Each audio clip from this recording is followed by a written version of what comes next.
Yo, what is up, guys? It's Pedro here, and the Washington Commanders' initial 53-man roster has been finished. So we're going to talk about which players made it, which players didn't, kind of the breakdown of how many players per position, and some moves that they could make next. So if you guys are new, make sure to subscribe for Washington and NFL content. Help me get to 9,000 subscribers and turn on those notifications so you never miss videos, especially in the next 24 hours. Going to be a ton. So real quick, I'll go quick with all the players that were released, and we'll go through some of the notable names. So, tackle Alex Ikambulu, David Bada, Kendall Blanton, Reggie Bonifon, William Bradley King, somewhat notable. They just needed, they just didn't have room for him, and he's a guy that probably will be one of their highest priorities in terms of getting him back on the practice squad.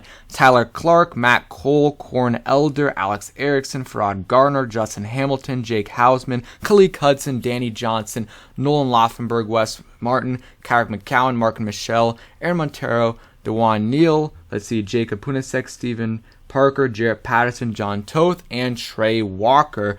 And they also had Willie Beavers, Josh Drayden, Keith Ismail. They put him on the reserve/injured list. So those guys I believe are out for the year. So guys that stand out in terms of getting released. Let's see, Corn Elder a little bit. He had a chance to make it, but my thought process all along was that he wasn't gonna get claimed by anyone, and if he did, it wasn't a big deal. Alex Erickson, notable name, but Dax Mills started to show that he could be a good punt returner for you, or at least an okay punt returner. And Antonio Gibson has been doing well at kick returner, so made him not necessarily. You didn't need him, and then also you don't really want to keep a guy just to be a punt returner. And I wasn't even really that impressed by him as a punt returner, but you can put him on the practice squad. He's probably not going to get claimed, and you can, let's say Brian Robinson's out for the first couple weeks, which will probably mean Gibson can't kick return because that's a lot on him, especially for a guy that gets injured. Well, you can call up Alex Erickson for the first couple weeks of the season. So that was, notable name. And then, Farrod Gardner, talked about that in another video. Khaleke Hudson, a little bit surprising, but still the depth at the cornerback or linebacker position and cornerback position isn't great. The only thing, though, is Milo Eifler and Dejon Harris made it over Khaleke Hudson, which is a little bit surprising. I don't really know why you had to keep Dejon Harris or Milo Eifler, but you got to keep four linebackers, but I just don't really get that. I'd probably rather keep Khaleke Hudson, but it's fine with them keeping Milo Eifler. But the thing is, Dejon Harris is a little bit confusing to me because I just don't see how anyone would claim him, and I don't see how these are the last five linebackers on the team. I think they will make a move, so whether it's putting someone on IR or just cutting Dejon Harris at some point once they are able to claim another linebacker, I think that's what they're going to do sometime relatively soon, because you can't go into the season with these linebackers, in my opinion, because the depth is absolutely atrocious. Danny Johnson, talked about that earlier. And the rest of the guys, nothing too crazy there. I want to actually show you guys what the roster looks like. So quarterback, nothing surprising there. Running back, you got Brian Robinson, which I'll talk about later in an update video, but he might be ready for. It's looking like he might play in the first 4 weeks of the season. Maybe not week one, we'll see. But great news on Brian Robinson. J.D. McKissick, Gibson, not a surprise there. Williams, not really a surprise, but I rather would have kept Patterson. And then let's see, offensive line, no real surprises. Keith Ismail going on IR makes it so that they kept, let's see, how many did they keep? 4, 5, 6, 7, 8, 9. So if they would have kept Ismail, it would have been 10. And they kind of thin at the center position. You got one right there with, because Tyler Larson is on the PUP list. Wes Schweitzer is, I guess they feel good about Trey Turner starting. And then Wes Schweitzer being the backup in case Chase Rulia gets hurt. Tight end is the position, again, I have a little bit of a problem with. They kept 5. Logan Thomas, Bates, Cole Turner, Armani Rogers, and Curtis Hodges.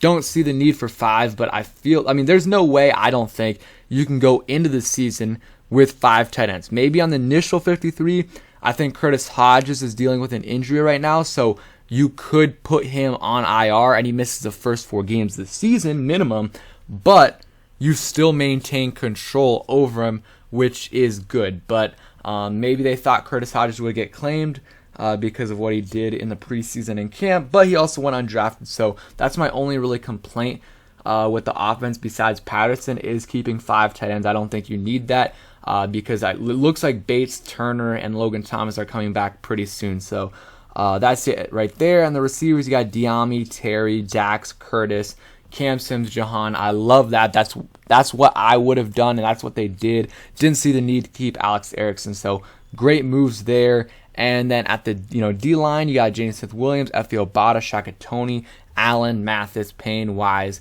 Sweat, and Tua. Love that Daniel Wise made it. Not a surprise at all, but still good for him that he's able to make the team.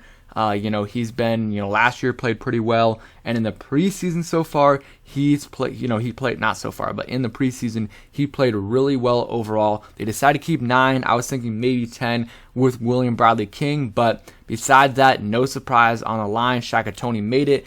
Ron Rivera said that Shaka Toney had a really good, he had a really good end of camp, so that's good for sure, and let's see if he can build on what he did in his rookie year. Because he didn't get that many snaps last year, but when he did, he had some good plays. Then cornerback, you got William Jackson III, Christian Holmes, Benjamin St. Juste, and Kendall Fuller. Thin, that's going to get changed. I think they'll add another corner for sure. At least 1, maybe 2. Because, they've got some spots where they can make roster spots available. Like, tight end, they can at least make one of those guys put Curtis Hodges to IR. And maybe even Armani Rogers do something with him, but I think they'll keep him. So that's one roster spot that could be open. Then at running back, if they don't 100% know about Robinson yet, but let's say he looks like he's ready for week 1, then you can move on from Williams and have him on the practice squad and call him up. Same thing with Patterson. So that's 2 spots right there. And then I'm trying to think, besides that, maybe you could get, I think those are the 2 spots you can really create. Maybe there's another one, but we'll see. And then maybe the linebackers also, they'll cut probably Dejon Harris at some point, but that spot will be probably switched out for another linebacker. Maybe they'll do the same with Milo Eifler. And then you look at safety, free safety, McCain, Percy Butler, Jeremy Reeves. No surprises there, but really happy for Jeremy Reeves making the roster. And then Cam Curl, Derek Forrest, they both made the team at strong safety. No surprises there. Safety positions all right. The starters I feel solid about. Backup not great. Reeves has good experience, but he's a smaller safety. Sometimes can get picked on, but he does provide a spark at times. And then Percy Butler, super raw. And Derek Forrest is a little bit less raw, but still a little bit raw. But, both of those guys will be playing special teams if they are active on Sundays. And if they are active on Sundays, it will be because of that, in my opinion. So, those are kind of the major takeaways. You see the breakdown by position. No, the biggest kind of, the thing that stand out is a tight end with 5 and the linebacker at 5. Not teams normally keep 5 linebackers, but just with the linebackers we had, we kept 4 linebackers last year, and David Mayo didn't even make the initial 53-man roster. And then cornerback is low. Obviously, they're going to have to add 1 to that. And safety is, a little high, but that was expected. So those are kind of the main takeaways. And in terms of what I think they still need to do, go get a cornerback, go get a linebacker, and maybe put Curtis Hodges on IR to make create a spot. But cornerback, there's a lot of guys out there. Same thing with linebacker. I wouldn't even I don't think it's a priority, but there's some really solid receivers out there that you could go out and get. So I think that's definitely a possibility for the Commanders. And there's a lot of things that they still got to wait for. In terms of Brian Robinson, his whole situation looks like he's definitely, thankfully he's all right. He's gonna make a full recovery now, and it's pretty much.